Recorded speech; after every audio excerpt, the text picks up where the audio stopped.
तो hello friends, good morning, जय श्री राम, राधे राधे। कैसे हैं आप? आई होप ठीक होंगे और तैयारी भी आपकी एकदम से ज़बरदस्त तरीके से चल रही होगी।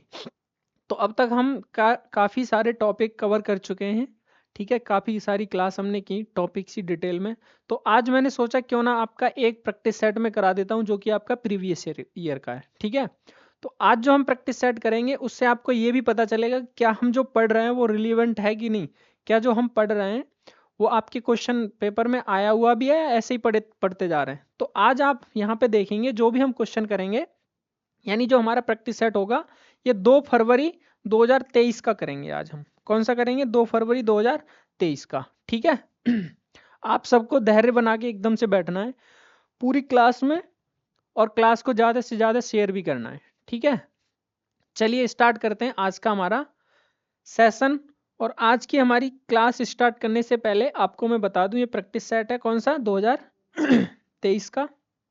आपको करना क्या है, learn with Sweety application download करना है, लर्न विद स्वीटी टेलीग्राम भी आपको ज्वाइन करना है जिससे आपको नोटिफिकेशन वगैरह मिलती हैं। नेक्स्ट, पेपर 1 वालों के लिए ये दोनों आपको मॉक टेस्ट परचेज करने हैं, पेपर 2 वालों के लिए ये दोनों करने हैं आपको। और अगर आप यूपी टेट की तैयारी कर रहे हैं तो यूपी टेट वालों के लिए ये टेस्ट सीरीज आपको ज्वाइन करनी है। ठीक है, तो आइए स्टार्ट करते हैं आज का हमारा पहला क्वेश्चन। और पहला क्वेश्चन ही बहुत ही एकदम से जबरदस्त होने वाला है आपका। आज जो हम करेंगे ना ताबड़तोड़ तरीके से करेंगे, क्योंकि कुछ तो क्वेश्चन ऐसे होंगे जो आप देखते ही करोगे, क्योंकि हमने पढ़ा है, इस वजह से बोल रहा हूँ मैं ये सारी चीजें। तो और भी जो इसमें अभी टॉपिक बचे हुए हैं वो भी हम कवर करेंगे। ऐसा नहीं है कि हमने अब मॉक टेस्ट स्टार्ट कर दिया तो हम जो टॉपिक हैं वो नहीं करेंगे, वो भी करेंगे। बट क्या है ना, बीच बीच में अगर हम ऐसे करते रहेंगे तो हमारा ये पता चलेगा कि हम कितना कर पा रहे हैं, कितना नहीं, कितना हमने सीखा। तो वो भी जरूरी है। तो चलिए पहला क्वेश्चन आज का 31 नंबर। अब ये 31 इसलिए है क्योंकि 30 आपके क्या आते हैं सीडीपी के, उसके बाद मैथ स्टार्ट होता है आपका। तो पहला ही क्वेश्चन, -3 का क्यू इंटू 0.3 का -2 इंटू 0.01 का मान स्थित है। अब इन दोनों में से किसके बीच? ये पेपर 2 है। क्या है ये? CTET paper 2। ध्यान देना, सीटेट आपका पेपर 2 है ये 2023 का। तो ये मत बोलना आप कि सर पेपर 1 का पेपर 2 का क्या है। तो ये पेपर 2 के लिए है। पेपर 2 का जो हम आज प्रैक्टिस सेट कर रहे हैं ये पेपर 2 का है। तो पहला क्वेश्चन ही क्या है आपका, -3 की पावर 3 इंटू 0.3 की पावर क्या है -2 और इंटू में 0.01, इससे गुणा करना है।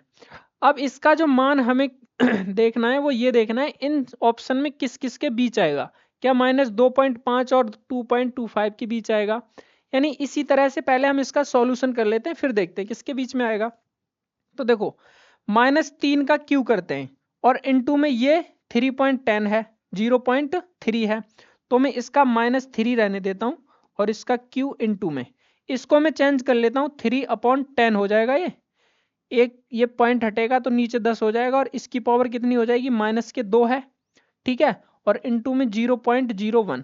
अब देखो, जब ये -1 है, इसकी घात अगर माइनस, किसी भी संख्या की घात अगर माइनस में है तो वो जो अंदर संख्या होती है वो पलट जाती है। यानी मैं इसको लिख सकता हूं यहाँ पे, ये कितना हो जाएगा, और ये घात फिर किस में आ जाएगी, प्लस में। यानी ये हो जाएगा 10 बट्टे में कितना, 3, और इसकी घात कितनी हो जाएगी, 2। ठीक है, पॉजिटिव हो जाएगी। अब यहां तक क्लियर हुआ? अब देखो, इसका मतलब ये भी है, एक चीज और यहां से देख लो फिर, जब इतना ही देख रहे हो तो इसको हम 10 की पावर 2 भी लिख सकते हैं और 3 की पावर 2 भी लिख सकते हैं। अब ये मैंने क्यों लिखा, क्योंकि हमारे पास सेम एक ऐसा ही ऊपर दिख रहा है, तो इस पूरे 2 से इस पूरी पावर को काट देंगे हम, तो यहाँ पे -3 बचेगा।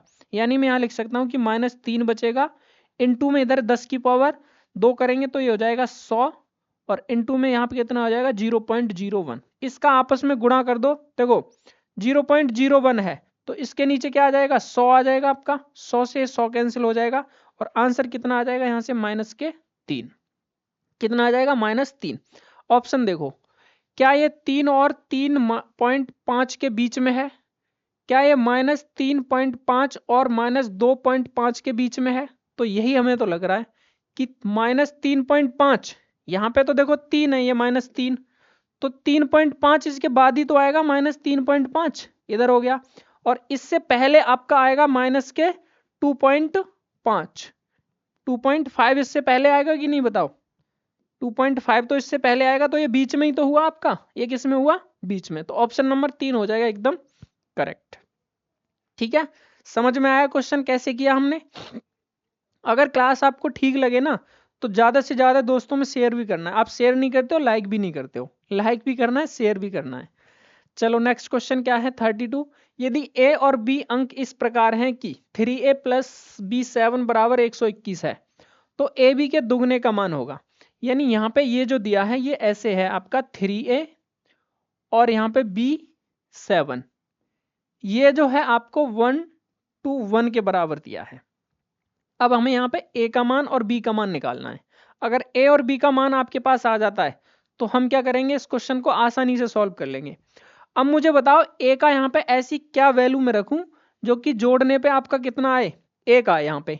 अगर यहाँ पे मैं देखो 1 रखता हूँ 7 और 1 8 होगा, 2 रखता हूँ 7 और 2 9 होगा, 3 रखता हूँ 7 और 3 10 होगा, फिर भी 0 आ रहा है। अगर मैं यहाँ पे a बराबर 4 रख दूं, a बराबर कितना, तो यहाँ 3 है, यहाँ 4 रख देते हैं हम, तो 7 और 4 कितना होता है? ये 11 हो जाएगा 1, यानी कैरी आया 1, हासिल का 1 आया। अब b की जगह ऐसा क्या रखें जो कि यहाँ पे 2 आ जाए, यानी 12 आ जाए। अब ये इन दोनों को जोड़ के ही तो आ रहा है 12, तो ऐसा क्या रखें? तो देखो 3, और मैं अगर b का मान 8 रखता हूं, 8 और 3 कितना होता है? 11, और एक हासिल का तो 12 हो जाएगा। यानी मेरा कहने का मतलब ये है कि a का मान तो हमने कितना रखा? 4, और b का मान कितना रखा? 8। तो हमें निकालना क्या है? ए बी का 2 गुना, तो ए बी का 4 8 हो जाएगा, इसका 2 गुना करेंगे, 2 8 16 और 2 चौका 8 और 1 9, 96 आ जाएगा हमारे इस क्वेश्चन का क्या एकदम करेक्ट आंसर। 1 मिनट, तो ए बी के 2 गुने का मान, ए बी के 2 गुने इसमें तो है नहीं, 8 रखा, 8 और 3 11 और 1 12, ए का मान 4, तो 96 ही तो होगा। 2 8 16, 2 ने 18 और 1 19, ओ 2 चौका 8 और 1 9, यहाँ पे तो है ही नहीं आपका ये। कोई नहीं, यहाँ पे ना ये थोड़ा ऑप्शन अलग है इसका, तो आप यहाँ पे कर लीजिए, कितना आएगा? 96। एक बार फिर से चेक कर लेते हैं, ये 121 दिया, ठीक है। 3a, ए का मान 4 रखा तो 11 आ गया, b का मान 8 रखें तो 8 और 3 कितना होता है? 8 और 3 11 ही होता है ना, 8 और 3 11, एक कैरी आया तो 12 हो जाएगा, तो ये 48 बनेगा। ए बी क्या बनेगा आपका? ए बी 48 ही तो बनेगा।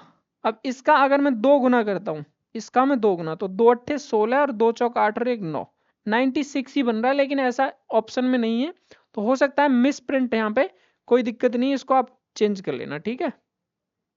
नेक्स्ट क्वेश्चन देखो, 6 के सभी गुणनखंड स्वयं को छोड़कर का योग 6 के बराबर है, निम्न में से कौन सी संख्या इसी प्रकार के गुण को प्रदर्शित करती है? यानी sum of all the factors of 6 except itself is equal to 6, which of the following numbers depicts the same type of property? यानी इस क्वेश्चन में देखो क्या करना है, हमें 6 के ऐसे गुणनखंड निकालने हैं जिनका योग भी कितना आए? 6 आए, लेकिन 6 नहीं होना चाहिए उसमें, 6 को छोड़ना है। तो देखो 6 के अगर मैं गुणनखंड करूं 6 के, तो 1 होगा, 2 होगा और 3 होगा, यही होगा। 2 से भी कट जाएगा, 3 से भी कट जाएगा, और क्या होगा? 1 6 होगा। अब देखो मैंने एक तरह से इसको हम गलत भी बोल सकते हैं, क्योंकि हमने क्या लिख दिया इसमें? गुणा गुणा में लिख दिए सारे। 1 होगा, 2 होगा, 3 होगा और 6 होगा, यही होगा ना।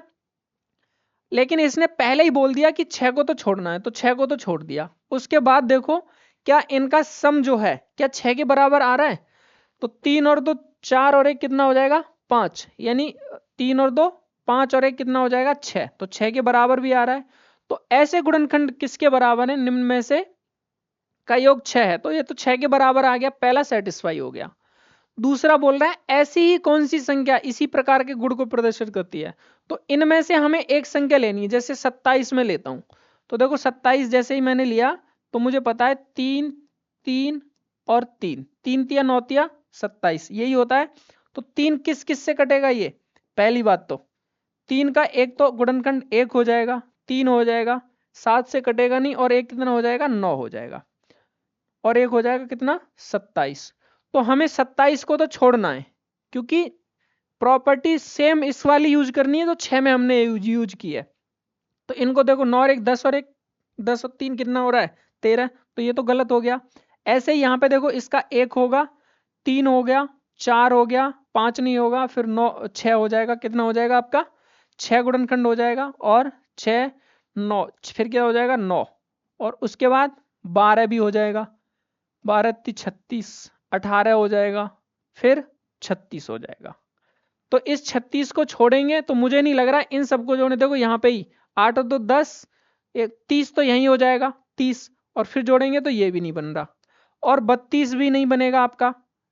28 को चेक करो आप, 28 को तो देखो इसका 1 और 2 हो जाएगा, फिर 14 7 हो जाएगा, और 14 हो जाएगा, और कितना हो जाएगा 28। ये हो जाएंगे इसके गुणनखंड करने पे। ये समझ में आ रहा है कैसे कर रहा हूं, जैसे हमने 6 के गुणनखंड किए, अब गुणनखंड भी नहीं करना आता तो ऐसे करो, अगर ये भी नहीं आता तो ऐसे कर सकते हो, 2 से, फिर 4 से, फिर 2 से 7 बार, फिर 2 से, फिर 2 से नहीं जाएगा 7 से 1 बार। तो देखो यानी कहने का मतलब मेरा ये है कि ये संख्या ऐसी कौन कौन सी संख्याएं हैं जिससे कट सकती है, तो ये 1 से कटेगी, 2 से कटेगी, 7 से, 14 से और 28 से। अब इनको जोड़ो, क्या ये 28 के बराबर आ रहा है, तो देखो ये तो हो जाएगा कितना 21, 14 और 7 कितना हो जाएगा 21, 22, 23 और 1 24, तो ये तो आ नहीं रहा। अब फिर ये नहीं आ रहा तो क्या बचा, 4 7 28 भी होता है, एक इसमें 4 बचा इसलिए नहीं आ रहा, कौन सा बचा 4 आपका इसमें बच गया, यानी 4 सत्ते भी तो 28 होते हैं, यहाँ हम 4 भी लिख सकते हैं, 7 14 और कितना 28। अब 28 को छोड़ो, देखो ये 21 हो जाएगा, 21 और 7 कितना हो जाएगा आपका 28, तो ऑप्शन नंबर 4 हो जाएगा आपका करेक्ट। समझ में आया क्वेश्चन।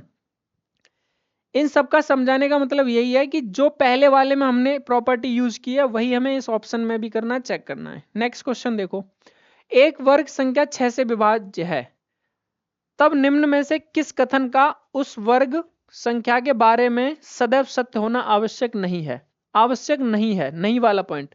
अब देखो जो विभाज्य वाला रूल है, विभाज्यता का नंबर सिस्टम, हम इससे आगे जो क्लास करेंगे ना अब टॉपिक वाइज, तो पहला टॉपिक में नंबर सिस्टम ही उठाने वाला हूं, ठीक है, जिसमें आपका पेपर 1 पेपर 2 दोनों के लिए क्लियर हो जाएगा कि नंबर सिस्टम में विभाज्यता जितना भी है ना पूरा एकदम पढ़ लेंगे। क्या वह संख्या 36 से विभाज्य है, यानी एक वर्ग संख्या 6 से विभाज्य है। अब वर्ग संख्या 6 से विभाज्य है, इसका मतलब 6 से विभाज्य है तो वर्ग संख्या है, तो सबसे छोटी संख्या ऐसी 36 ही है जो वर्ग संख्या। देखो 2 का स्क्वायर करेंगे तो 4 आएगा, 3 का करेंगे 3 3 9 आएगा, 9 भी नहीं होगा, 4 का करेंगे 4 चौक 16 आएगा, क्या ये 6 से विभाज्य है, नहीं है। 5 का करेंगे 5 पंजे 25 आएगा, 6 का करेंगे तो 6 छिंग 36 आएगा, और 6 का स्क्वायर जैसे ही हमने किया तो 36 आ गया। अब 36 6 से विभाज्य हमें ये पता चल गया, और एक वर्ग संख्या भी है। अब क्वेश्चन में जो बोला गया है कि वह संख्या 36 से विभाज्य है, जब 36 है वो संख्या तो 36 से तो कट ही जाएगी पूरी पूरी। दूसरा ऑप्शन, इसका वर्गमूल 6 से विभाज्य है, अगर इसका मैं वर्गमूल करूं, जैसे वर्गमूल इसका कितना आएगा 36 का वर्गमूल करेंगे तो 6 आएगा, ये 6 से विभाज्य नहीं होगा, हो जाएगा, यानी ये भी सही है और ये भी सही है, दोनों सही हैं अब तक।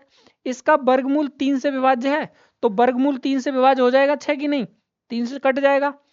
चौथा ऑप्शन है, वह संख्या 24 से विभाज्य है, क्या ये 36 जो संख्या है 24 से कभी कटेगी, पूरी पूरी नहीं कटेगी। तो यही हमारे इस क्वेश्चन का क्या आ जाएगा करेक्ट आंसर, यानी नेगेटिव, और नेगेटिव का आंसर भी क्या होता है आपका नेगेटिव, ठीक है। नेक्स्ट क्वेश्चन की तरफ चलो, निम्नलिखित में से कौन सी संख्या 3 और 4 दोनों से विभाज्य है। अब 3 और 4, हमें इसका डिविजिबल रूल पता होना चाहिए 3 और 4 का। तो 3 का रूल क्या कहता है कि जितने भी कोई संख्या है हमारे पास, जैसे मान के चलो 1178 है, इस 1178 के अगर अंकों को जोड़े हम तो 8 और 1 9, 10 और 7 17 है, ये 17 है, क्या ये 3 से विभाज्य हो जाएगी, यानी सम करने के बाद उस संख्या को पूरा पूरा 3 से कट जाना चाहिए, तो वो 3 से विभाज्य हो जाएगी संख्या। और सम करने के बाद अगर वो नहीं कटती है 3 से तो पूरी पूरी विभाजित नहीं होगी। चलो ठीक है, 3 का हो गया।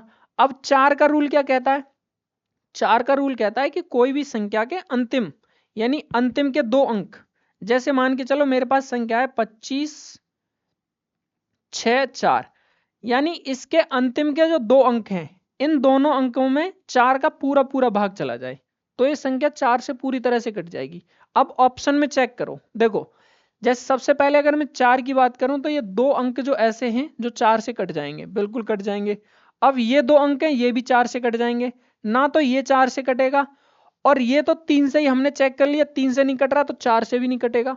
4 से देख लेते हैं, 4 4 से भी नहीं कट रहा, 4 एकम 4, 3 बचेगा, 38 4 से कटेगा कभी नहीं कटेगा, तो ये भी नहीं हुआ, 2 हट गए। अब इन दोनों में से चेक करना है। अब 4 से तो ये दोनों कट रहे हैं, बट 3 से भी चेक करना है। देखो 7 और 1 8 और 1 9, 9 और 6 कितना होता है 15, तो 15 3 से कटेगा कि नहीं, 3 से पूरा पूरा चला जाएगा, तो यही हमारा ऑप्शन का क्या हो जाएगा, ऑप्शन करेक्ट आंसर। देखो ये इसमें अब आप कहोगे सर इसको भी चेक कर लो, 8 और 1 9 और 1 10, 10 और 6 कितना होता है 16, 16 में कभी 3 का भाग जाएगा, पूरा पूरा नहीं जाएगा, तो हमारा ये आंसर कर ऑप्शन कौन सा हो जाएगा, पहला सही हो जाएगा इसका। क्लियर हुआ कि नहीं बताओ। ऐसे क्वेश्चन पूछे जाते हैं, पेपर 1 में भी आता है ये क्वेश्चन, ये पेपर 1 में भी पूछा जाता है। नेक्स्ट क्वेश्चन है 36, एक पटाखे बनाने वाली कंपनी में केमिस्ट के पद पर नियुक्त होने के बाद मीनू को बताया गया कि एक विशिष्ट प्रकार का बारूद बनाने के लिए कार्बन सल्फर और पोटेशियम नाइट्रेट को 3:2:1 में मिलाया जाना चाहिए। यदि उसकी क्वांटिटी यानी उसका वजन जो है 1.2 किलोग्राम बारूद बनाया जाना है तो उसके लिए उसे कितना सल्फर लेना चाहिए। अब बहुत सारे तो जो साथी हैं वो क्या करते हैं, ज्यादा बड़ा जैसे क्वेश्चन देखा तो उसको देख के एकदम से स्किप कर देंगे कि चलो अब आगे करते हैं। अब इस क्वेश्चन में कुछ भी नहीं है, इस क्वेश्चन में कुछ भी नहीं है, बहुत आसान क्वेश्चन है ये। एक लाइन में इसका आंसर हम कैसे कर सकते हैं, देखो इसका रेशियो दिया है किसका, आपको रेशियो किस किस का दिया है, कार्बन का, ठीक है, सल्फर का और आपका पोटेशियम का, ठीक है। अब ये जरूरी नहीं है उसमें सल्फर पोटेशियम को के से करते हैं, ठीक है, कैल्शियम को सी से करते हैं, तो ये ऐसे ही मैंने लिख दिया पहचानने के लिए। इनका रेशियो जो है 3:2 कितना है 1। देखो यहाँ पे लिखा भी है, कार्बन का सी से लेते हैं, सल्फर का तो ऐसे होता है, पोटेशियम को पी से लिया है, हालांकि इसका के होता है, ठीक है, सोडियम का के होता है, पोटेशियम पी, चलो ठीक है। यहां से देखो इनका जो रेशियो दे रखा है 3:2:1। अब इसकी जो क्वांटिटी है, मैंने क्या बोला था कि अगर ऐसा क्वेश्चन कभी भी आता है तो अपनी तरफ से x गुणा कर लो। अगर मैं इनको जोड़ दूं, इनको मैं जोड़ूं तो 3x प्लस 2x और प्लस x ये बराबर होने चाहिए कितने के, 1.20 किलोग्राम है। तो आप ऐसा करो, हमारा आंसर जो है, आंसर देखो किसमें, ग्राम में, तो इसको भी ग्राम में चेंज कर लो। यानी 1 किलोग्राम बराबर कितने ग्राम होते हैं, 1000 ग्राम। तो 1000 का जैसे ही मैं इसमें गुणा करूंगा तो ये कितना आ जाएगा बताओ, 1000 का अगर मैं गुणा करूंगा तो ये कितना आ जाएगा आपका 1200, कितना आ जाएगा 1200 इतना ही हो जाएगा, ठीक है। जोड़ो 3 और 1, 3 और 2 ये प्लस है, 3 और 2 5 और 1 6, यानी 6x बराबर कितना है आपका 1200। तो 1x बराबर कितना आ जाएगा 200, यानी x का मान कितना आ जाएगा यहां से 200 ग्राम। क्या आ जाएगा 200 ग्राम।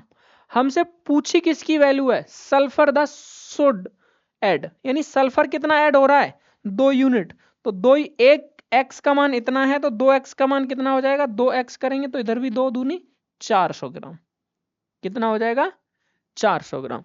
बताओ समझ में आया क्वेश्चन।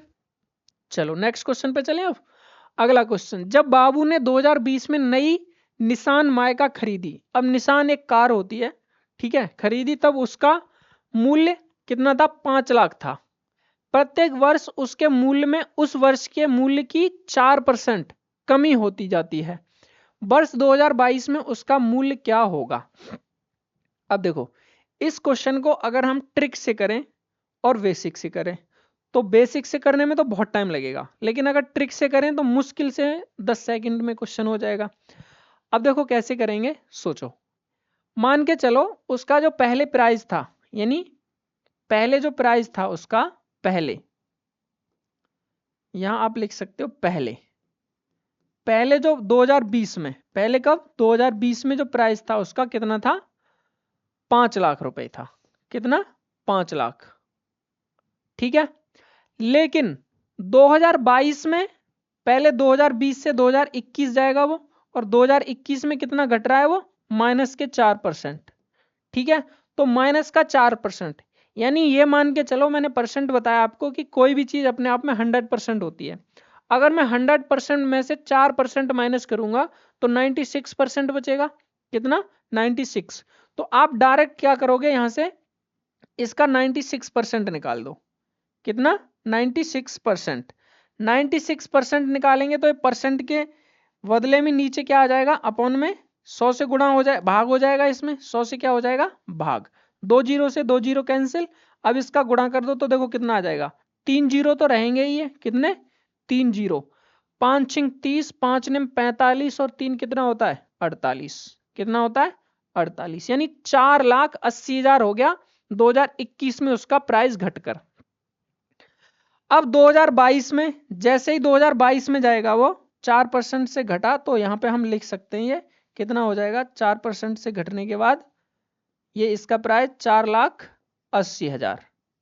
ये कितना हो गया? 2021 में। अब 2022 में जाएंगे तो 2022 में फिर से 4% क्या हो जाएगा? माइनस होगा। 4% माइनस होगा तो फिर से इसका 4%, यानी 96 निकाल दो। 96%। तो 96 फिर से निकालेंगे तो जो 2 जीरो से 2 जीरो कैंसिल, 2 जीरो बचे। 2 जीरो तो लिखना ही है हमें यहाँ पे, 2 जीरो लिख लो। अब देखो 8 छिंग 48, 8 आएगा।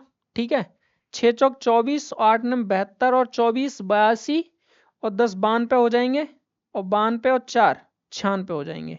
ठीक है, 92 और 4 कितने हो जाएंगे? नहीं नहीं नहीं, एक मिनट, एक मिनट, देखो 48 और कितना है? 96, गलती हो जाएगी। 8 छिंग 48, 4 छिंग 24, 8 ने 72 और आपका 2 74 हो जाएंगे। 4 छिंग 24 है ना, 24 और 76 हो जाएंगे। 76 और 96 और 4 हासिल के कितने हो जाएंगे? 100। 10 9 चौक 36 और 10 कितना हो जाएगा? 46। यानी 46 जीरो कितना आ जाएगा आपका? यहाँ पे एक जीरो आएगा, ये कितना आएगा? ये यहाँ पे जीरो और ये 46, यानी 4,60,800 उसका क्या हो जाएगा 2022 में मूल्य, जो कि ऑप्शन नंबर आपका 2 में दिया है। अब ये तो तरीका हो गया, आप इसको तो करना ही है। अगर किसी को कोई तरीका नहीं आता तो ये तो तरीका आपका बेसिक है एक तरह से, लेकिन इसको अगर शॉर्ट में हमें करना हो, शॉर्ट में, तो कैसे करेंगे? देखो हमारे पास, हमें पता है, मैं इसको थोड़ा सा रफ कर दूं यहां से। अगर मैं यहां से इसको रफ करता हूं तो समझो, हमें पता है कि हमारे पास जो रेट वो कितना है? 4% है। 4% घट रहा है, यानी मैं 4% को क्या लिख सकता हूं? 4/100 लिखूंगा ना। कितना लिखूंगा? 4/100। और 4/100 को हम लिख सकते हैं 1/, में 4 दूनी 8, 4 पंजे 20, 1/25। कितना लिखा हमने? फ्रैक्शन 1/25। अब इस 1/25 को, ये वाला जो वैल्यू होता है, इसको ओरिजिनल मानना है आपको। तो पहले मान लो 25 था और 1 घटा, तो अगले साल कितना हो जाएगा? ये 24। फिर से अगले साल 25 था और 1 घटा तो कितना? 24 हो जाएगा। इन दोनों का गुणा करेंगे 625 और इन दोनों का गुणा करेंगे 576। ठीक है, यहां तक बताओ। दोनों का गुणा किया 625, इन दोनों का गुणा किया 576। अब हमें यह पता है कि इस 625 की जो वैल्यू है ना, वो क्वेश्चन में 5 लाख दे रखी है, क्योंकि ये पहले का मूल्य है, ये बाद का। घटने के बाद देखो घट रहा है ना, यहाँ पे घट रहा है कि नहीं? तो पहले का जो मूल्य है, उस मूल्य को जो बराबर रखेंगे हम किसके? 5 लाख के। तो यहां से देखो मैं इसको हटा दूं फिर से, ये तो देख ही लिया ना आपने, तो इसको मैं अब हटा देता हूं। ठीक है,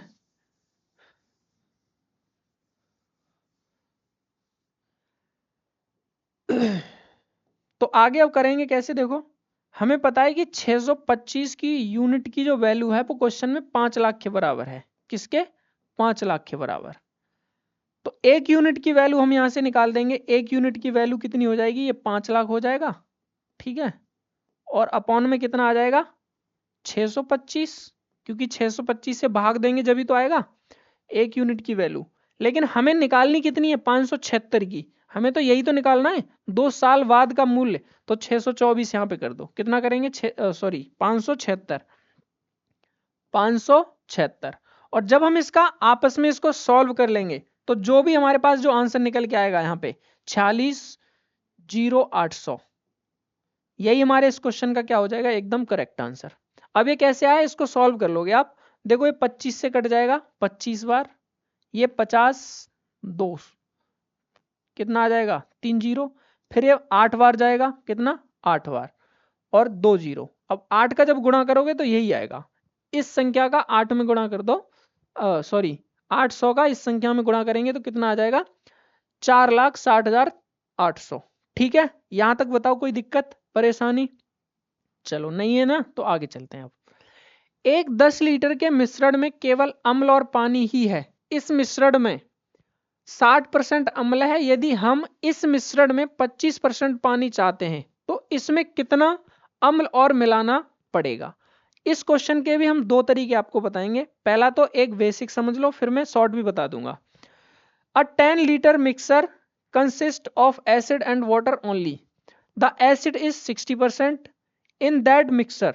If we want to make the percentage of water 25% in the mixer, then how much more acid has to be added to it?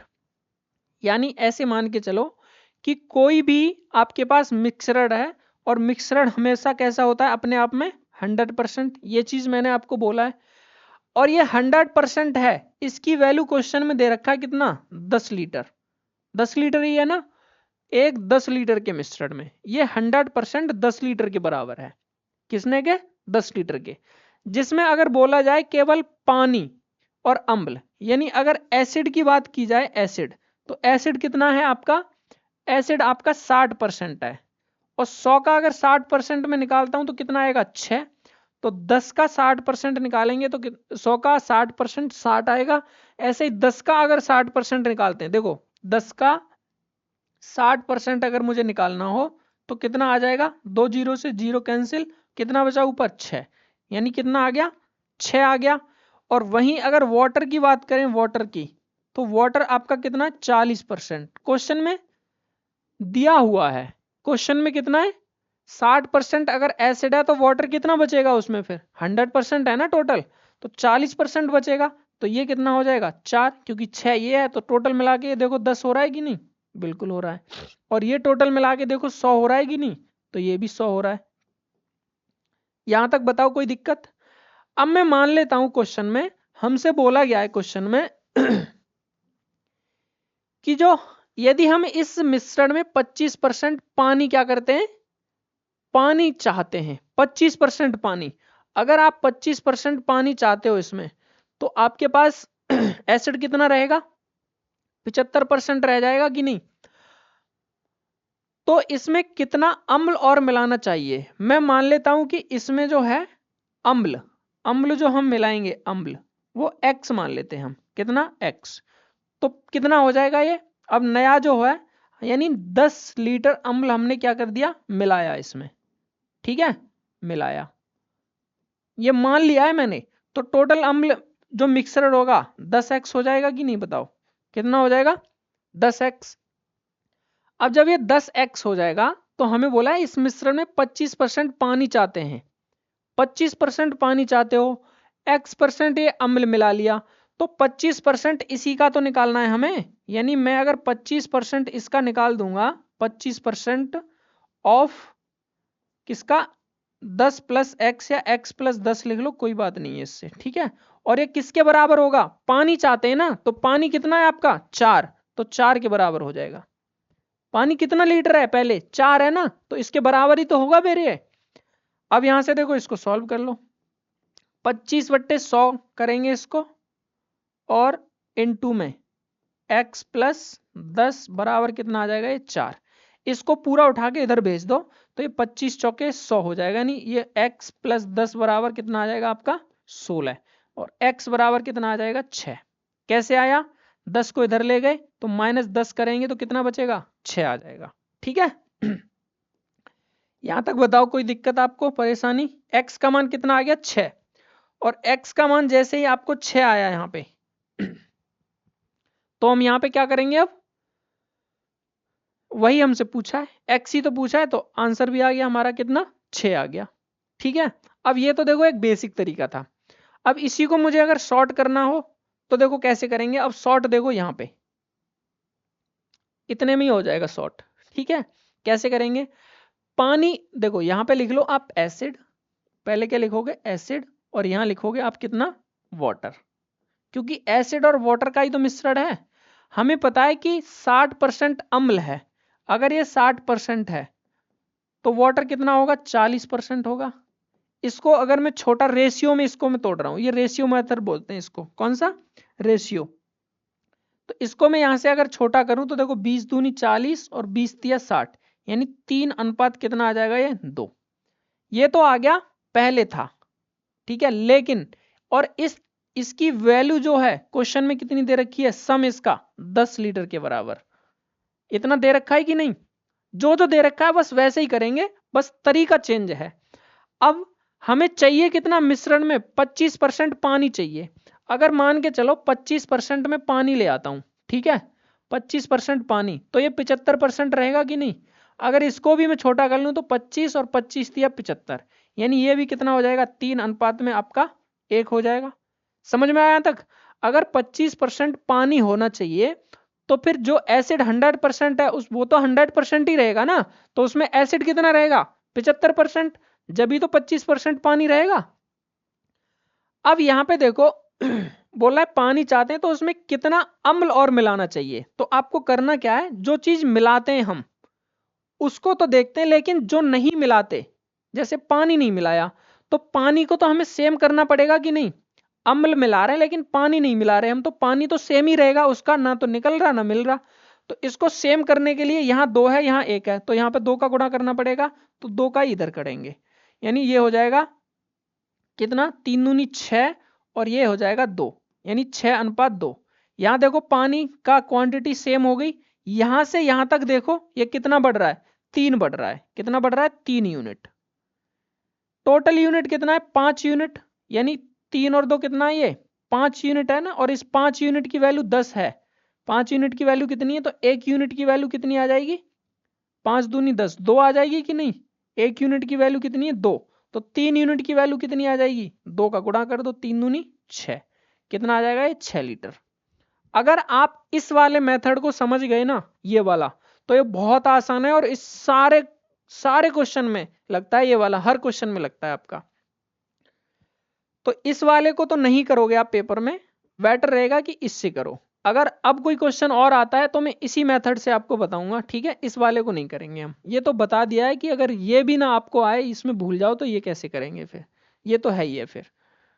Next देखो अगला क्वेश्चन, यदि x प्लस वाई अपॉन 2 बराबर 1/4 है, एवं y प्लस जेड अपॉन 2 बराबर 1/4 और z plus x upon 2 बराबर 1/4, तो आपको ज्ञात क्या करना है इसमें x plus y plus z का मान। अब इतना आसान क्वेश्चन है, इसको भी अगर छोड़ के आओगे तो फिर पेपर में कैसे पास होना है। देखो सबसे पहले आपको दिया है ज्ञात क्या करना है, x plus y plus z बराबर क्या, हमें दिया है x प्लस वाई अपॉन 2 बराबर 1/4, हमें दिया है y प्लस जेड अपॉन 2 बराबर 1/4, हमें दिया है z प्लस एक्स अपॉन 2 बराबर 1/4। चूंकि हमें x plus y plus z का मान ज्ञात करना है, तो इन तीनों को आपस में जोड़ेंगे, तो ये क्या हो जाएगा x plus y upon 2 plus में इस साइड के एक बार अलग जोड़ दो और इस साइड का बराबर का एक साथ जोड़ लो, तो हो जाएगा y प्लस जेड अपॉन में 2 plus x plus sorry Z plus क्या करेंगे z प्लस एक्स अपॉन में 2 बराबर 1/4 प्लस में 1/4 और प्लस में 1/4। ठीक है, ये हो जाएगा। देखो x बाई जेड, तो x plus by plus Z एक साथ जोड़ लिया, इनको जो फ्रैक्शन के रूप में इनको एक बार अलग जोड़ लो, तो देखो by plus 2 plus Z plus 2 plus x plus 2 बराबर ये कितना हो जाएगा, हर समान है ना, तो ये हो जाएगा 3 अपॉन में ऊपर के ऊपर जुड़ जाएंगे और नीचे का 4 रहेगा। अब देखो एक चीज ध्यान दो, एक x इधर है, एक x इधर है। अगर इसका मैं एलसीएम लूं तो मुझे इतना पता है कि एलसीएम कितना आएगा, इसका 2 आएगा। कितना आएगा? 2 आएगा। और 2 इसका अगर एलसीएम आएगा, ठीक है, तो यहां पे मुझे 2 का गुणा करना पड़ेगा। तो 2 2 2 यानी 2x plus 2y plus 2z plus यहां पे तो y रहेगा, तो y प्लस z प्लस में x। आप चाहते तो यहां से डायरेक्ट यहां पे भी इस लाइन को ना लिख के आप इस वाली लाइन को हम स्किप कर सकते थे, तो हम डायरेक्ट भी गुणा करके और यहाँ पे ऐसे ही लिख सकते थे। बट कोई नहीं, एक लाइन ज्यादा लिख दी हमने, बट लिखना नहीं था, पेपर में तो टाइम बचाना है ना हमें। तो आपको भी नहीं लिखना है, डायरेक्ट आप यहाँ से सॉल्व करोगे, x का इसमें करोगे तो ये 2x प्लस बाई अपॉन 2 हो जाएगा, फिर ऐसे ही इसमें कर लोगे। मैंने आपको ये और समझाने की, क्योंकि हमें पता है कि इनको सबको जोड़ते हैं तो एलसीएम भी एक ही आएगा। अब देखो 2 से मैं इसको 2 बार काट सकता हूं, यहां से 2x और 1x 3x हो जाएगा, 2 by 1 by 3 by 2z 1z 3z।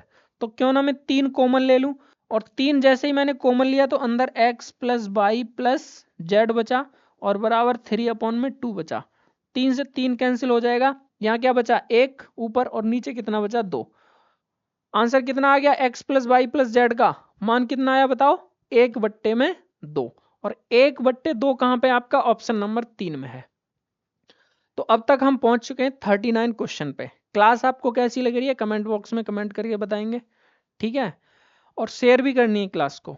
चलो नेक्स्ट क्वेश्चन देख लेते हैं, अगला क्वेश्चन देखो, बहुत प्यारा क्वेश्चन है, और ये क्वेश्चन अभी आपका आया हुआ है। आया हुआ क्या, अभी तक जो हम कर रहे हैं वो 2 फरवरी 2023 का पेपर है, ये पूरा पेपर। तो ऐसा नहीं है इसमें एक भी क्वेश्चन जो नहीं आया, सारे क्वेश्चन आए हुए हैं। यदि a और b ऐसे धनात्मक पूर्णांक हैं, a और b, यानी b का मान 0 नहीं है, कि a की पावर b बराबर आपका कितना है 4913, तब आपको ज्ञात क्या करना है, a प्लस b की पावर a माइनस b और माइनस के 14, ये आपको निकालना है। अब इस क्वेश्चन में आप कैसे करोगे, सबसे पहले इस क्वेश्चन का तरीका यही है कि हमें इसके फैक्टर करने पड़ेंगे, और जैसे ही हम इसके फैक्टर कर लेते हैं तो हमारे पास इसका आंसर आ जाएगा।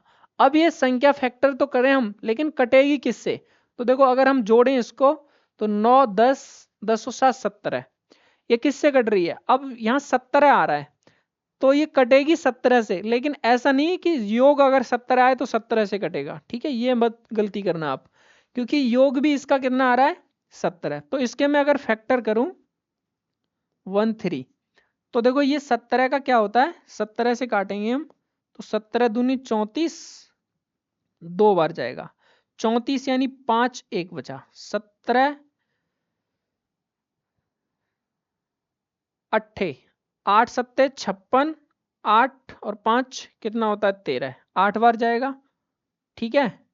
फिर कितना बचेगा आपका 17 8 136 होता है आपका, 5 बचा और कितना 1 और 17 निम्मा 153, ठीक है। कितनी बार कट जाएगा ये आपका 289, फिर 7 से काटेंगे इसको हम, फिर 17 से काटेंगे, फिर 17 से कटेगा तो ये 17 बार जाएगा, और फिर 17 से कटेगा तो 1 बार। हमें अगर क्यूब याद है तो हमें ये पता होना चाहिए कि 17 का क्यूब क्या होता है आपका, 17 का क्यूब 4913। देखो मैं बताऊं मुझे नहीं याद था इस वजह से किया, नहीं तो मैं डायरेक्ट कर देता। अगर मुझे याद होता ना कि 17 का क्यूब है तो मैं कर देता डायरेक्ट, मुझे नहीं पता था इस वजह से ऐसे करना पड़ा हमें।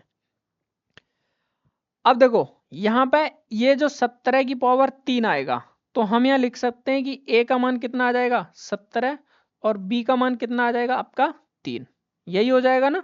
a का मान 17, b का मान कितना आ जाएगा 3, क्योंकि a की पावर ही तो b है, तो यहाँ पे वही मान रखते हैं हमें। अब तो a का मान कितना 17 प्लस b का मान कितना 3, इसकी घात a का मान कितना 17 माइनस b की घात 3 माइनस के 14, माइनस माइनस आपस में जुड़ते हैं तो ये 17 और 17 ये माइनस प्लस का हो जाएगा तो कितना आ जाएगा बताओ कट जाएगा ना, तो क्या बचा यहाँ ऊपर 0 बचा, और ये कितना हो जाएगा 20, और 20 की पावर कितनी आ जाएगी 0।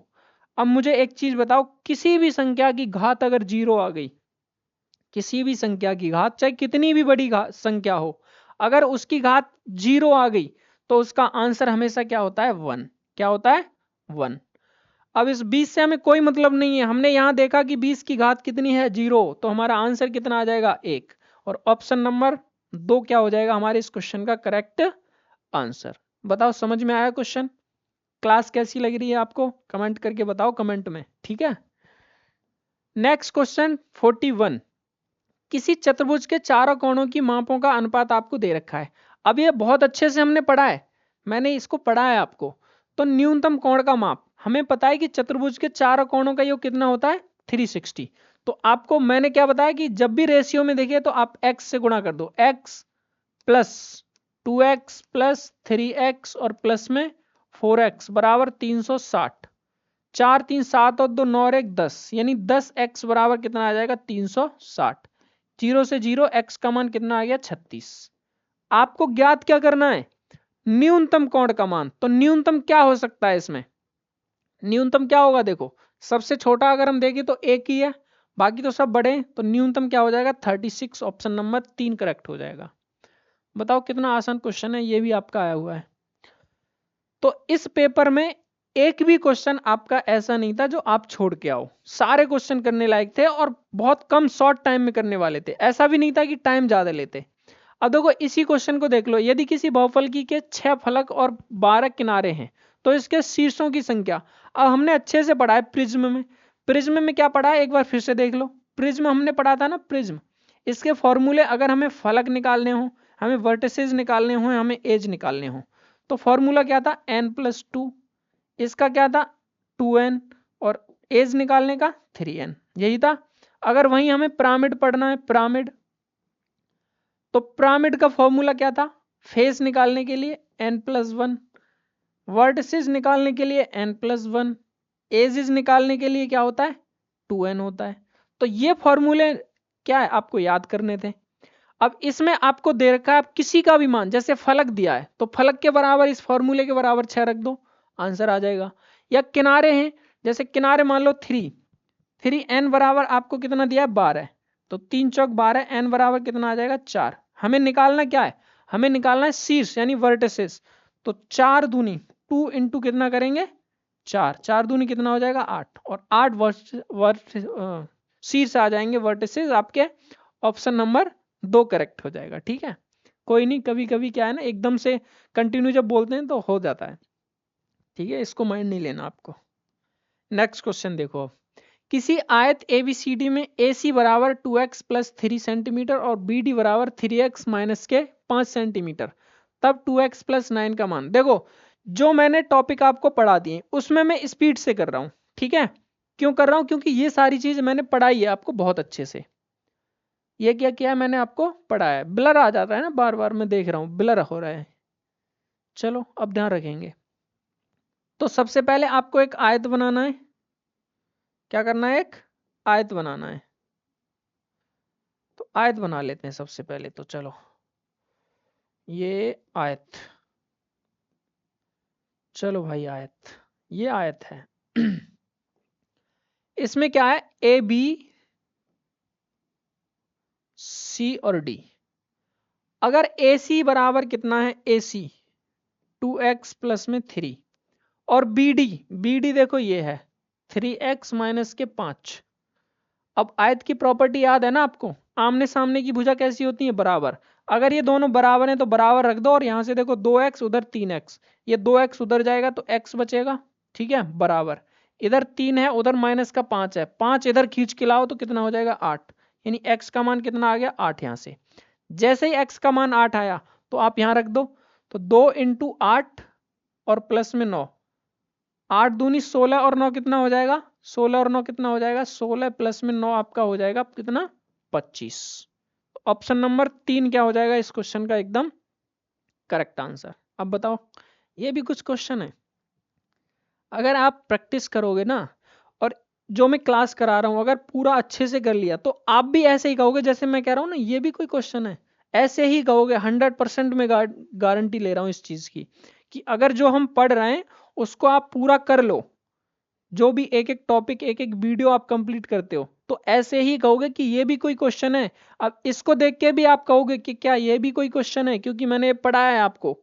क्या बोला है कि किसी त्रिभुज एबीसी के कोण बी और सी के समद्विभाजक बिंदु ओ पर प्रतिच्छेद करते हैं। यदि कोण बी ओ सी 105 डिग्री है तो बी ए सी का मान ज्ञात करना है। अब देखो, मान के चलो ये आपके पास एक त्रिभुज है, एक मिनट, त्रिभुज सही नहीं बना भाई, त्रिभुज बना लेते हैं यहां से। यानी ये आपके पास क्या है, एक त्रिभुज है, ठीक है, ए बी और सी। इस बी और सी के कोण समद्विभाजक, बी और सी के कोण समद्विभाजक ओ पे मिल रहे हैं। इस ओ का मान दे रखा है 105। ये वाला एंगल हमें निकालना है, ये वाला एंगल बताओ। तो इसके लिए फॉर्मूला क्या लिखवाया था मैं, कोण बी ओ सी बराबर 90 प्लस में एंगल ए अपॉन में 2। फॉर्मूला लिखा था। अगर अंत समद्विभाजक करते हैं तो ये वाला, और बाह्य समद्विभाजक करते हैं अगर इसी लाइन को इधर बढ़ा के और यहां पे अगर करेगा तो यहां पे सिर्फ माइनस आएगा, ठीक। अब देखो, इसका मान 105 दिया है आपको, 90 और प्लस में ये आपको निकालना है एंगल ए। तो इसको इधर लेके आएंगे तो 105 में से 90 माइनस करेंगे तो कितना बचेगा, 15, और 2 को भी इधर लेके आऊंगा तो गुणा में आ जाएगा बराबर एंगल ए। 15 दूनी कितना हो जाएगा, 30। एंगल ए का मान क्या हो जाएगा, ये एंगल ए का क्या हो जाएगा, मान कितना आ जाएगा, 30। बताओ समझ में आया। ऑप्शन नंबर कौन सा सही हो जाएगा, ऑप्शन नंबर 2 करेक्ट हो जाएगा, ठीक है। तो कुछ है नहीं क्वेश्चन में, जो हमने पढ़ा है वही देखो दिख रहा होगा आपको। तो जितना हमने पढ़ा है ना, अब ये भी बोला, ये क्वेश्चन भी देख लो आप। ऐसा क्वेश्चन क्या हमने नहीं किया, ये सारी प्रॉपर्टी नहीं पढ़ी क्या हमने, बिल्कुल पढ़ी है। यदि x और y क्रमशः कोण 60 डिग्री के संपूरक और पूरक हैं तो x प्लस y का मान बराबर है। यानी if x and y are respectively the supplement and complement of an angle 60 degree then value of x plus y is equal to. तो संपूरक और पूरक, कॉम्प्लीमेंट्री और सप्लीमेंट्री मैंने बहुत अच्छे से आपको कराए। जैसे मान के चलो कि कॉम्प्लीमेंट्री जो एंगल होता है, यानी पूरक जो एंगल होता है पूरक, वो कितने का होता है, 90 का होता है। और जो संपूरक होता है उसका दो एंगल का योग कितना होता है, 180 के बराबर। ये सारी चीजें हमने की है। यानी इसमें क्या है, ये पूरक है और ये क्या है, संपूरक। तो मुझे एक चीज बताओ आप, यहां पे एक एंगल उसने दे दिया कि कोण 60 है। अगर एक एंगल 60 है, कोई सा भी एंगल मान लो आप, एंगल थीटा मान लेते हैं हम, कितना है, 60 दे रखा है। तो इसका जो पूरक होगा या इसका संपूरक होगा, मैं मान लेता हूं इस 60 का संपूरक जो होगा, तो 60 का संपूरक जो होगा 180 माइनस के 60 होगा। बताओ होगा कि नहीं। यानी मैं यहां लिख सकता हूं कि 60 का संपूरक, 60 का संपूरक कितना होगा, 60 का संपूरक 180 माइनस 60, और 180 माइनस 60 करेंगे तो कितना आ जाएगा, 120। वहीं अगर मैं लिखूं कि 60 का पूरक कोण, 60 का पूरक कोण क्या हो जाएगा, तो ये हो जाएगा 90 माइनस के 60, क्योंकि भाई एक एंगल तो दे रखा है ना, तो कितना आ जाएगा, ये 30 आ जाएगा। 30 आ जाएगा कि नहीं। अब हमें x प्लस वाई, यानी x जो एंगल है, यानी यहां आप कह सकते हो कि ये तो x का मान आया है और ये जो आया है y का, ठीक है। तो x प्लस वाई यानी 120, कितना है, 120 और प्लस में 30 करेंगे तो क्या आ जाएगा आपका, 150। और हमारे ऑप्शन नंबर कौन सा हो जाएगा, 4 करेक्ट हो जाएगा। समझ में आया क्वेश्चन। इस प्रकार के क्वेश्चन ना हमने किए हैं बहुत सारे, कि अगर कोई कोण x है, x का संपूरक क्या हो जाएगा, x का पूरक क्या होगा, उस हिसाब से करें। लेकिन यहाँ पे एंगल 60 दिया है तो 60 का संपूरक 120 हो जाएगा, और इसका अगर पूरक निकालते हैं तो 30 हो जाएगा। और पूरक और x, यानी x और y कोण संपूरक क्या है, x है, और y क्या है, पूरक है। तो ये क्रम से दिया है ना, क्रम से का मतलब ये होता है कि पहले वाला पहले का मान है और y दूसरे का मान है। नेक्स्ट क्वेश्चन देखो, लंबाई 12 सेंटीमीटर और 25 सेंटीमीटर के विकर्णों वाले एक समचतुर्भुज का क्षेत्रफल क्या होगा। ओ भाई क्या क्वेश्चन है, इस क्वेश्चन को बताओ। इस क्वेश्चन का तो सबका आंसर आना चाहिए। मैं आपको इसको दे रहा हूं, चलो 20 सेकंड दे रहा हूं आपको। इस क्वेश्चन को करके मुझे ऑप्शन बताओ कौन सा आंसर आएगा इसका। 20 सेकंड का टाइम है आपको, क्योंकि ये क्वेश्चन मेरा कराया हुआ है बहुत अच्छे से। बस फॉर्मूला अगर आपको याद है तो डायरेक्ट फॉर्मूला रखो। क्या होता है समचतुर्भुज का क्षेत्रफल, और टाइम आपका 5 सेकंड और बचा है। चलो अब हो गया। समचतुर्भुज का जो एरिया होता है, एरिया क्या होता है 1/2 और इनटू में d1 और d2। अब तो कर लोगे ना। 1/2 d1 का मान देखो कितना है 12 और इनटू 25। 2 से काटो 6, 25 छिक्के कितना होता है 150। बताओ क्या था इसमें। ऑप्शन नंबर पहला करेक्ट हो जाएगा। अगला क्वेश्चन देखो। मोर एक समलंब है, मोर नहीं वो नाचने वाला मोर मोरनी नहीं है, यानी यहाँ पे एक समलंब चतुर्भुज दे रखा है जो MORE, जिसके नाम हैं जो भुजाएं उनके कोने की। MO बराबर समांतर है किसके RE के, यानी एक समांतर चतुर्भुज अगर हम बनाए यहाँ पे समलंब चतुर्भुज, सॉरी कौन सा समलंब, तो देखो समलंब चतुर्भुज ये है आपका, जिसमें क्वेश्चन बोल रहा है कि MORE। ठीक है, तो यहाँ पे MO आपका समांतर किसके हो गए RE के हो गए। ठीक है, आगे बोला है क्वेश्चन में MO बराबर 24 इकाई है तथा RE 18 इकाई है। यदि इस समलंब का क्षेत्रफल 336 वर्ग इकाई है तो MO और RE के बीच की दूरी ज्ञात कीजिए। यानी इसका एरिया की बात करें तो कितना है एरिया 336, और ये मान कितना दिया है आपको, इसका मान दिया है 24 और ये मान कितना दिया है, एक मिनट, MO 24 दिया है और RE 18। अब देखो आप चाहो तो इसको चेंज भी कर सकते हो। चेंज कैसे करोगे सुनो, आप इसको ऐसे लिखो MORE। क्यों चेंज किया मैंने, क्योंकि RE का मान कम है और MO का मान ज्यादा है इस वजह से। तो ये भुजा बड़ी दिख रही है तो बड़ा होगा ना इधर। अब यहां से हमें क्षेत्रफल निकालना है। अब भाई इसका क्षेत्रफल मुझे बताओ, क्षेत्रफल का फॉर्मूला क्या होता है, क्योंकि क्षेत्रफल दे रखा है ना, जब ही तो हम निकालेंगे ऊंचाई। ऊंचाई तो निकालनी है बीच की दूरी, यानी हमें तो ये वाली दूरी निकालनी है। तो फॉर्मूले में ही तो आती है ये वाली दूरी h। तो h बराबर इसका फॉर्मूला क्या होता है, अगर मैं एरिया की बात करूं, इसका एरिया तो 1/2 और जो समांतर भुजाएं उन भुजाओं का योग, यानी मैं लिख सकता हूं कि RE प्लस में MO और इनटू में होते हैं ऊंचाई। अब एरिया हमें पता है कि 336 दिया है, 1/2 हो जाएगा। इन दोनों को अगर आप जोड़ दो तो 8 और 4 12 हो जाएगा, कितना 12, 2 और 1 3 और 1 4, ये 42 हो जाएगा इनटू में h। ठीक है, 2 से देखो इसको काटो, ये कितनी बार जाएगा 21 बार, 21 से ये भी कट जाएगा आपका, कितनी बार कटेगा ये देखो 7 से 3 बार, 7 × 21, 7 चौके 28 और 7 अट्ठे 56, 3 से फिर से ये कट जाएगा 3 और 3 चौके 3 छिंग 18, सॉरी कितना आ जाएगा 3 छिंग 18, यानी h बराबर आपका 16 आ जाएगा। h बराबर कितना आ जाएगा आपका 16, यहाँ पे h ही तो बचा, तो h बराबर आपका कितना आ गया 16, और 16 ही हमारा ऑप्शन नंबर 3 में दिया है। तो यही हमारे इस क्वेश्चन का क्या हो जाएगा एकदम करेक्ट आंसर। क्लास आपको कैसी लग रही है कमेंट में बताओ।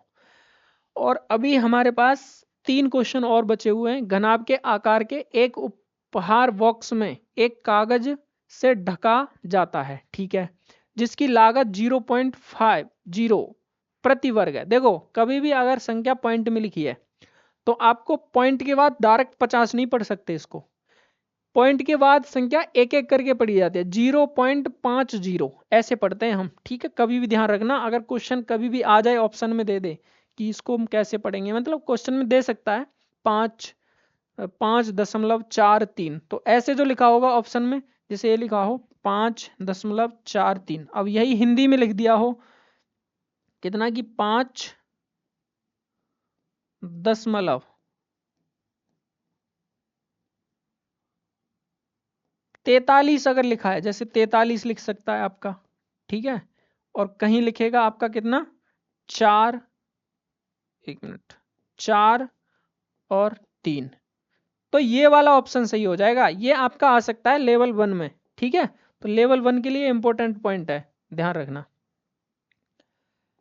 अब इसमें क्या करेंगे हम कि एक उपहार बॉक्स दे रखा है जिसमें आपको जिसकी लागत 0.50 प्रति वर्ग सेंटीमीटर है। यदि इस बक्से की विमाएं 8 centimetre into 3 centimetre into 5 centimetre तो कागज की लागत होगी। यानी अ गिफ्ट बॉक्स ऑफ क्यूबोडिकल, यानी कैसा है, घनाभ के आकार का है, ठीक है। Covered by paper which cost 0.50 पर स्क्वायर सेंटीमीटर, ठीक है, ये विशेष ध्यान रखना है। और इसका जो डायमेंशन दे रखा है आपको ये दे रखा है। अब देखो इसको कैसे करेंगे, तो घनाभ का हमें सबसे पहले पता होना चाहिए कि घनाभ का जो एरिया होता है, एरिया यानी TSA, ये भी बताया था ना मैं, टोटल सरफेस एरिया, यानी इसके भी दो होते हैं, एक तो LSA होता है, TSA नहीं होता है इसमें। एक LSA होता है, यहाँ पे LSA पढ़ते हैं इसको, LSA और TSA, टोटल सरफेस एरिया।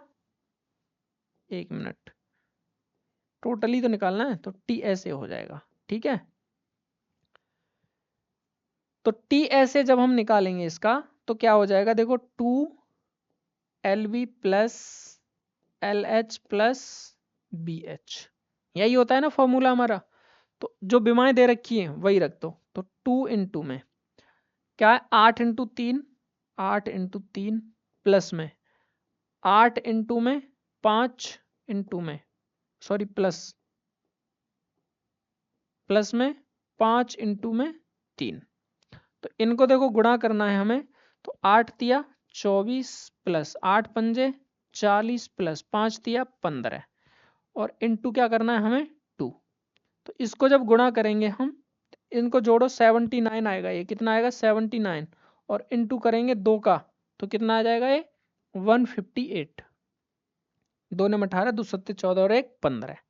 अब ये जो हमारे पास आया, ये आया क्षेत्रफल सेंटीमीटर स्क्वायर। लेकिन ये क्षेत्रफल तो आ गया, हमसे तो क्वेश्चन में लागत पूछा है। तो लागत देखो कितना है, प्रति वर्ग मीटर स्क्वायर जो लागत है सेंटीमीटर स्क्वायर वो 0.50 है। तो 158 को हम किससे गुणा करेंगे, 0.50 से। तो गुणा कर दो, क्या आ जाएगा 100 आ जाएगा, 50 दूनी 100 हो जाएगा। अरे भाई पॉइंट के बाद दो संख्याएं हैं तो दो जीरो नीचे आ जाएंगे, 50 दूनी 100 और 2 से फिर से इसको काटेंगे तो कितना आ जाएगा 79। और यही हमारे इस क्वेश्चन का क्या है, एकदम करेक्ट आंसर। 79.00 भी लिख सकते हो या इतना भी लिख सकते हो, तो भी आपका आंसर यही दिख रहा है और कोई नहीं है, ठीक। तो आज का नेक्स्ट क्वेश्चन हमारा आरोही क्रम में व्यवस्थित प्रेक्षण 11, पॉइंट 12, पॉइंट 14, पॉइंट 18 और x+2 22, 22, 25 और 61 का माध्यंक यानी मीडियन आपको दे रखा है कितना 21, मीडियन ही है ना, देखो ये दे रखा है मीडियन। तब 3x + 7 का मान। अब देखो ये मीडियन का एक फॉर्मूला होता है, जब ये जो प्रेक्षण दे रखे हैं अगर ये सम हो, अगर ये इनकी संख्या सम हो, सम तो सम यानी इवन, तो इवन के लिए ये मीडियन का फॉर्मूला है, ध्यान रखना। मीडियन यानी माध्यंक का, मीडियन के लिए क्या फॉर्मूला है, n/2 वां पद प्लस में n/2 प्लस 1 वां पद और अपॉन में क्या होता है 2। ये होता है सम के लिए। अगर वहीं विषम संख्या दे रखी हो, यहाँ पे क्या दे रखा हो, विषम, इन प्रेक्षणों की संख्या। प्रेक्षण कौन से, जैसे ये पूरे दे रखे इनकी संख्या गिनो 1 2 3 4 5, इसको एक ही गिनेंगे 5 6 7 8 9। अब ये विषम है तो विषम के लिए क्या हो जाएगा n+1/2 वां पद, ठीक है, समझ में आया ये। तो हमें विषम है तो 2वां पद पहले से ही है आपको दे रखा है आरोही में, यानी पहले से ही अरेंज है ये असेंडिंग ऑर्डर में, तो हमें ऑर्डर तो चेंज नहीं करना क्योंकि पहले से ही है। अगर ये ऑर्डर में नहीं होते तो हमें चेंज करना पड़ता असेंडिंग या डिसेंडिंग में। अब यहां से हमें 9 है तो 9 + 1 हो जाएगा ये अपॉन में 2, यानी कितना आ जाएगा 5वां पद, 5th टर्म आ जाएगा। अब देखो 5th टर्म कौन सा है, 1 2 3 4 5, यानी कितना है x+2 है। इसका जो मान दे रखा है क्वेश्चन में देखो कितना दे रखा है, इसका मान 61 है, सॉरी 61 नहीं है 61 नहीं है, 21 है। कितना है? 21। तो 21 जब है तो यहां पे लिख दे, क्योंकि बोला है क्वेश्चन में कि इतने का माध्यांक 21 है, तो हम ये माध्यांक ही तो निकाल रहे हैं, विषम संख्याओं का माध्यांक। तो माध्यांक यानी x प्लस 1 बराबर अगर 21 है तो x बराबर आपका कितना आ जाएगा? 21 और माइनस करेंगे 2, तो यहां से कितना आ जाएगा? x का मान 19। और x का मान जैसे ही 19 आया, x का मान अगर 19 आया तो देखो हम यहां पे मान रख देंगे 3x प्लस 7 में, तो 3x 3 इंटू 19 और प्लस में 7, तो 19 दिया कितना होता है? 57 प्लस में 7, 7 7 14, कितना आ जाएगा? 64। और ऑप्शन नंबर 3 क्या है हमारे इस क्वेश्चन का एकदम करेक्ट आंसर। ठीक है। एक लास्ट क्वेश्चन और बचा है, उसको भी कर लेते हैं कि पृथक पृथक पर्चियों पर संख्याएं 3 4 5 डॉट डॉट 47 लिखी जाती है, ठीक है, तथा इन्हें एक डिब्बे में रख दिया जाता है। एक पर्ची पर एक संख्या इस डिब्बे में से बिना इसके अंदर देखे एक पर्ची निकाली जाती है, तो 6 से विभाज्य एक संख्या प्राप्त होने की प्रायिकता क्या है? 6 से विभाज्य, अब देखो 3 है, 4 है, 5 है, फिर 6 होगा, फिर 7 होगा, ऐसे ही डॉट डॉट डॉट कहां तक होगा? 47 तक। अगर मैं मान के चलो 47 तक ये नंबर लिख रहा हूं, तो इससे पहले एक तो 2 आएगा और एक 1 आएगा, यानी ये 2 नंबर छूट गए। 2 नंबर छूट गए, इसका मतलब टोटल 47 तक अगर मैं संख्याएं काउंट करूं तो कितनी होंगी? 2 अगर इसमें से कर दें तो 45 होंगी कि नहीं? टोटल 45 होंगी। शॉर्ट में समझ लो आप इसको, अगर टोटल 45 होंगी तो हमें 6 से विभाज्य करनी है। कितने से? 6 से विभाज्य। यहां बोला है ना कि 6 से विभाज्य एक संख्या प्राप्त होने की प्रायिकता। अब इसमें मुझे बताओ 47 तक 6 से कौन कौन सी संख्या विभाजित होंगी? तो सबसे पहले तो 6 ही होगी, उसके बाद 12, 6 दूनी 12, फिर 18, फिर 24, फिर 30, फिर 36 और फिर 42। इसके बाद 48 आएगा, वो ज्यादा हो जाएगा। तो कितनी संख्या 6 से विभाजित हो रही हैं? 1 2 3 4 5 6 7। कितनी संख्या हो रही है टोटल? 7 विभाज्य। कितनी में से? 45 में से। तो यही हमसे इसमें पूछा है, ये आपका प्रायिकता का क्वेश्चन है। प्रायिकता का क्वेश्चन एक आपका आना ही होता है, तो इसको मैं एक क्लास में बिल्कुल कंप्लीट बहुत अच्छे से पढ़ा दूंगा, आपको टेंशन लेने की जरूरत नहीं है। तो ऑप्शन नंबर 2 क्या हो जाएगा हमारा इस क्वेश्चन का एकदम करेक्ट आंसर। ठीक है। एक क्वेश्चन और है, निम्नलिखित में से कौन सी विधि गणितीय उत्पत्तियों में उपयोग नहीं होती है? तो अनुभाविक अवलोकन विधि, निगमनात्मक विवेचन विधि, ये तो होती है। निगमन मतलब पहले डिडक्टिव रीजनिंग है ये, ठीक है, पहले नियम दिया जाता है, उसके बाद उदाहरण पे पहुंचते हैं हम। फिर सत्यापन विधि, वेरिफिकेशन तो करते ही हम। तर्कपूर्ण, क्या मैथ में तर्क नहीं करेंगे तो फिर आंसर ही मैथ ही किस बात का? तो पहला ही क्या है हमारा इस क्वेश्चन का करेक्ट आंसर है। पहला क्या है हमारे इस क्वेश्चन का आंसर है, ठीक है, ऑप्शन नंबर फर्स्ट। तो आज की हमारी जो क्लास है वो यहीं होती है समाप्त। ठीक है। अब तक जो हमने पढ़ा उसमें अगर कोई भी आपका डाउट बनता है, कोई भी क्वेश्चन छूटता है, तो आप कमेंट करके मुझे बता देंगे। ठीक है। नेक्स्ट क्लास जब हम लेंगे तो उसमें उस क्वेश्चन को मैं दोबारा से करा दूंगा। ठीक है। तो आज के लिए इतना ही, मिलते हैं अगली क्लास में। तब तक के लिए जय हिंद। क्लास को शेयर, कमेंट और चैनल पर नए हैं तो चैनल को सब्सक्राइब भी करना है और बेल आइकन आपको दबाना है, जिससे क्या है कि नोटिफिकेशन पहुंचती रहे। ठीक है। तो आज के लिए इतना ही, मिलते हैं नेक्स्ट क्लास में। जय हिंद।